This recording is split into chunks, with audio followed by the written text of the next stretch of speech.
You know when you reach that if I don't do it now, it's never gonna get done time of the day period of your life. That's where I am right now. I think I need to get my light because I just feel like the sun is going to set while I'm talking. So 1 second. I think I really don't know where my light is, and that is concerning. Welcome to the 10. Ladies and gentlemen, there wasn't a video yesterday. I don't even know what to say. I know what to say. I know what to say. I was in the middle of filming, and then I got a call, and then I got distracted. And I was like, oh, I will just like round it up later. But I got distracted in a way that I never really come back from. So I had to have like a little cry. And don't tell me sorry because it was a useless cry. I had to have a little cry. And when I was done crying, I was like, I don't feel like filming anymore. So I just didn't. So today I have decided that I'm going to talk to you about taking advice from the internet. This topic, let me tell you, I'm too familiar with this topic. 1 second. I'm too familiar with this topic because it comes up ever so often, you know, in the cycles I find myself in. And especially because the internet is such like a relevant construct today. It's such a relevant part of people's lives today that it's in everything people do in this day and age. This is all okay. I haven't read the article. I can't even lie, I have not read the article. But you know the article is having a boyfriend embarrassing now. I haven't read the article. Have I watched Think Pieces? Yes. Have I read the article? No. But based off the title alone, allow me talk based off the title alone. And something, yes, there was a TikTok video. So that article, right? We have that on this side. There was a TikTok video I stumbled upon yesterday where this other creator was kind of restitching a stitch that another creator made of his video. An entire hula balloon, right? The original video was of a creator talking about how if he has to date somebody and society doesn't find the person he's dating attractive, he would dump that person and find somebody that society, find somebody that his male friends find attractive, right? And that would, you know, make him happy. And the creator I was watching, the creator's video I stumbled upon, was just talking about how, okay, so you're doing it because society thinks it's right, it's not because you think it's right. Like, you're taking opinion about something so crucial about your life from society. Why? And that entire thing with the having a boyfriend embarrassing article with so many other things that I see and pick from the internet today all come together with how people have lost the concept of making decisions for themselves. And I say like this and a bunch of other things to mean that before, I don't have the data to back this up, but I'm just very much aware that it wasn't really a thing to present your options to like a large group of people you do not know personally and have them make a decision for you and then hold on to that decision for dear life. I understand reaching out to family members, I understand reaching out to close friends and being like, hey, this is what I want to do with my life, but I'm stuck in making a decision. I'm confused. I'm at crossroads, you know, I don't really know what to do. What do you guys like? What advice would you give me? I mean, obviously, at the end of the day, your life is your own. If you do not know now that your life is your own. But you should only make a decision that serves you in the way you want. You can use people's advices to buttress your points, to say, okay, I understand why you're saying this, but this is what I want to do. You can do that, like you're allowed to do that. But people do this thing where they come to the internet and say, oh, this, what do you guys think? And then use analogies people on the internet give them to refer to their actual real life problem that they're having. And I wonder why people do that, because I don't do it. Like, I'm out loud wondering why people do that, because you're asking people who have very limited information about this decision you want to make such a large decision for you. Unless you're gambling with it. Like, gambling is illegal, by the way. It's also a sin in every literal book of commandments that exists everywhere in the world. Do not gamble. Do not gamble. But unless you're like in a gambling mood with your life and you're like, oh, I'm just going to do whatever the internet tells me. Again, it's your life. and as you lay your bed, so you're gonna lie on it. But at the same time, I see people taking like serious advice from the internet. I take some advice from the internet, especially when it is verifiable advice, okay? I'm not just listening to anybody who starts a video with, and this is coming from a licensed therapist. Alright, my dear. Alright, okay? Alright. And this is coming from a licensed chef.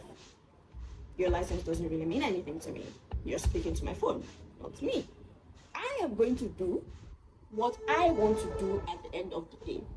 And this is coming from, no, verifiable, I take verifiable advice from, and okay, we're going to say Google is flawed to a bit, right? With the AI summaries and the whatever. I take advice that can be verified beyond an AI summary. When it comes to financial advice, when it comes to health advice, when it comes to beauty advice, even though I'm very lax on that one, because again, I have friends that I know that are involved in some of the things that I would like to get done, and it just seems easier for me to ask my friends to give me straight on recommendations than to Google it. Yes. When I wanted to go and buy a bunch of makeup things, I messaged my friend Munira. She's a beauty creator. She's been doing a bunch of tutorials. She does flawless bits, like she does flawless makeup bits. And she was the person I messaged when I did not know my foundation shade, when I did not know what products to buy. I messaged her and I'm like, Munira, please, what should I do? She has a video that she did on, like, if you're just starting out, you don't know what products to buy, this is what you should, whatever. She has that video. Those videos and things that she was able to tell me were the things that guided my decision making when I got to the point of buying things. That is how I operate with almost anything. I have a acquaintance, we're not close friends, but like we're familiar, who is a very good content creator. Whenever I come across anything content creator related that I don't know how to make a decision about, even though we're not that close, I will always message him, hi, hello, you're the only person who I know that can answer this question. What do you think I should do? He always gives his advice, which I'm just like always very grateful for. But it really occurs to me that I should ask the entire general internet what they think about this personal decision that will only affect my life and not theirs, about what they think I should do in this situation. I don't want to say I don't rate people who take advice from the internet, because it's, again, there's a massive gray area and it's also a slippery slope. When people don't have any alternatives, they turn to the internet.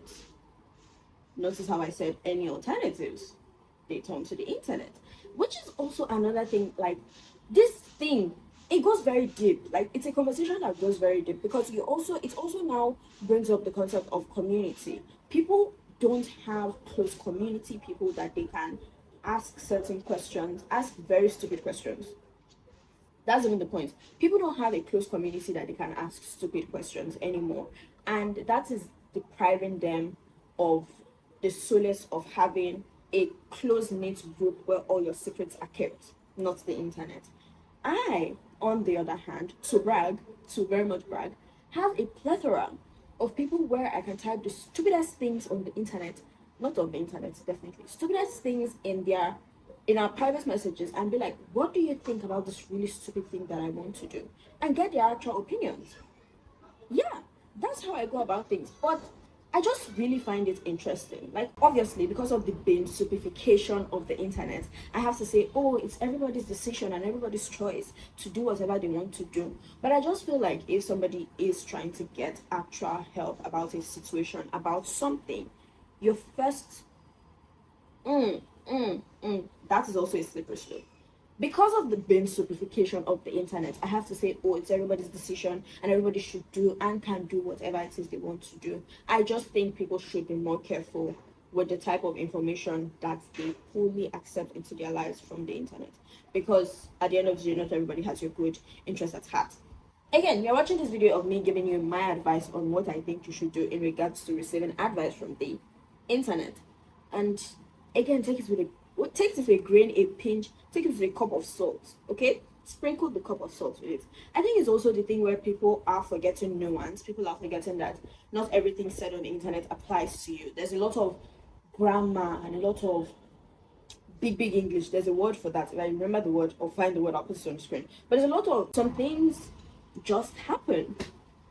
Genuinely, some things just happen. Not everything is a sign, a symptom, a cure. Not everything is an indication of something much greater. Some things are standalone events. What you need to think about, and what you need to pray and yes, I said pray. What you need to pray and ask for and hope for and actually just study and become better at doing is having discernment as to what things on the internet you listen to and what things enter here and come out from here. This again brings us back to internet culture and how people continue to force themselves to relate.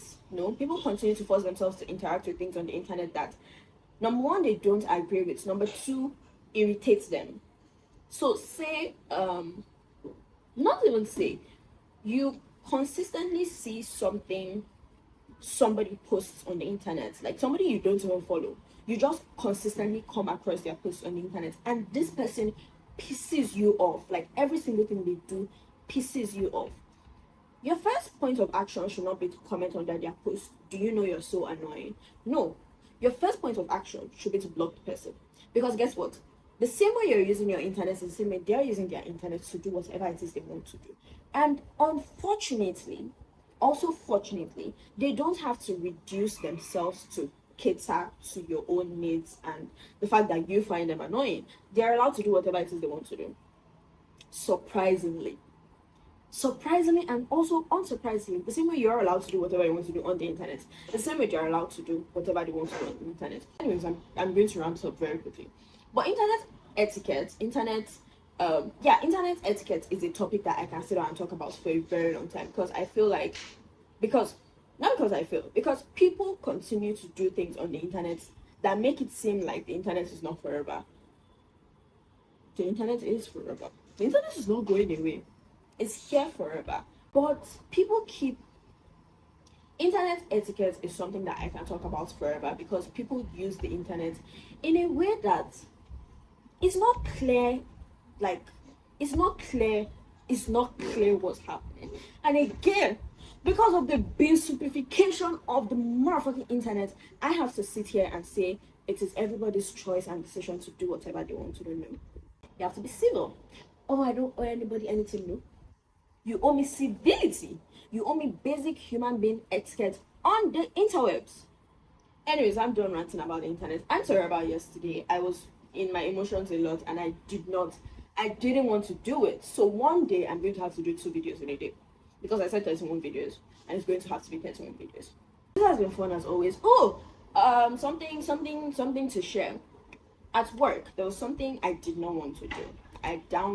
Deep down in my heart, deep down in my esophagus, I was like, I don't want to do this. My boss had pitched that idea to me a couple of times and I was like, I don't want to have to do this. But I had to do it eventually one day, like last week. Actually, what am I saying last week? Is the shoot that I went for a couple of days ago. I had to do it and I just saw the results of that. I'm really good at it. I should be on camera more.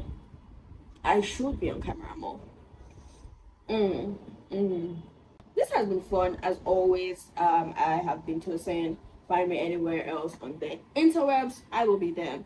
I'm very excited for the next coming weeks. I have an event tomorrow. Pray for me. Take very good care of yourself. Drink a lot of water, and I'll see you tomorrow.